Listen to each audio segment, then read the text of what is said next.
Assalamualaikum warahmatullahi wabarakatuh.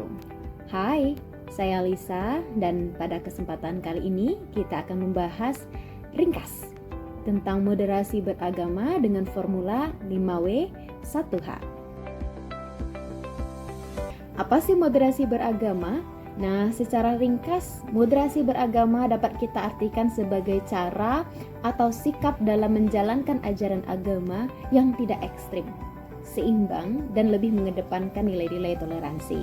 Dalam panduan Kemenak sendiri, moderasi beragama melibatkan sikap yang lebih terbuka, menghargai perbedaan, lebih mengedepankan perdamaian, sehingga pada akhirnya bisa menjaga keharmonisan sosial dalam masyarakat. Kenapa moderasi beragama itu penting? Ya, kita tahu kita Indonesia terdiri dari beragam agama, suku, bahasa, dan budaya. Semua perbedaan itu merupakan kekayaan kita sebagai bangsa Indonesia.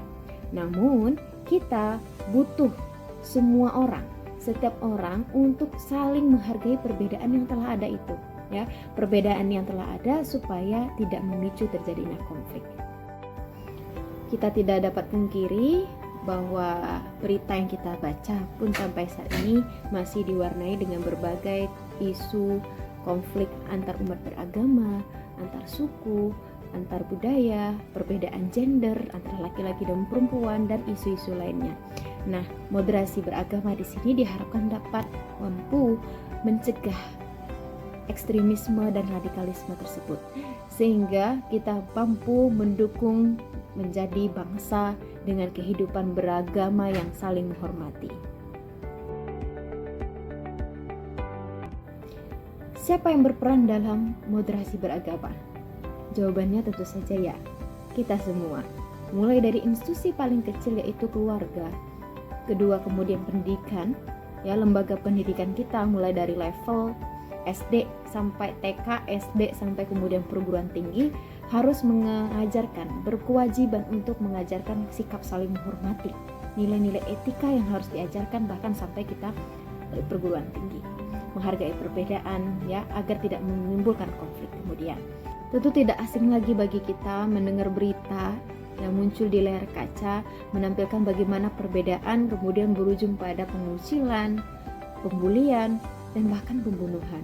Nah, untuk itu lembaga pendidikan harus juga berperan dan bertanggung jawab dalam memberikan pengetahuan bagi para siswa maupun mahasiswa untuk bisa memiliki sikap yang saling menghormati. Yang selanjutnya tentu saja tokoh agama. Tokoh agama tentu memiliki peran yang sangat sentral dalam misi moderasi beragama untuk menciptakan perdamaian di Indonesia. Nah, di era virtual dengan beragam tantangannya, saya rasa kehadiran misalnya Habib Ja'far dengan pendeta Marcel ya, pendeta Marcel dengan war takjilnya ya, saya rasa menjadi pencair ya bagaimana moderasi beragama itu dan toleransi itu dikedepankan. Kita bisa dekat, kita bisa saling guyon, kita bisa cair tidak kaku dengan perbedaan yang kita miliki. Oke, kapan moderasi beragama dapat kita terapkan? Nah, tentu saja saat ini juga, kapanpun dalam kehidupan kita sehari-hari, dan terutama juga ketika kita dihadapkan dalam situasi atau kondisi yang dihadapkan dalam perbedaan yang bisa memicu terjadinya suatu konflik, maka moderasi harus hadir di sana.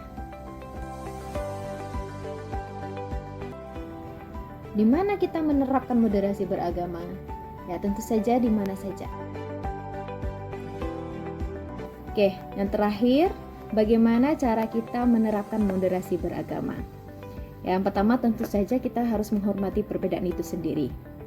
Yang kedua, kita harus berpikir kritis, terutama di media sosial. Kita harus hindari menyebarkan hoax atau provokasi.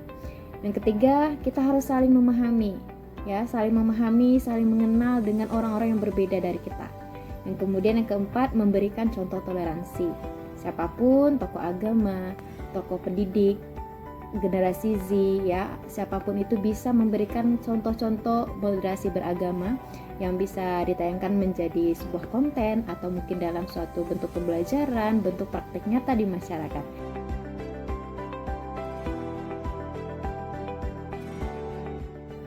Moderasi beragama adalah jembatan bagi kita semua untuk hidup berdampingan dalam harmoni di tengah keberagaman. Dalam dunia yang penuh dengan perbedaan, hidup rukun itu bukan pilihan, tapi merupakan suatu kebutuhan untuk hidup bersama. Maka dari itu, mari jadikan moderasi beragama sebagai landasan untuk membangun masyarakat yang damai, adil, dan saling menghargai. Karena pada akhirnya, keberagaman adalah anugerah yang harus kita jaga, dan toleransi adalah bahasa yang menyatukan kita. Sekian dari saya Lisa, sampai ketemu di video selanjutnya. Wassalamualaikum warahmatullahi wabarakatuh.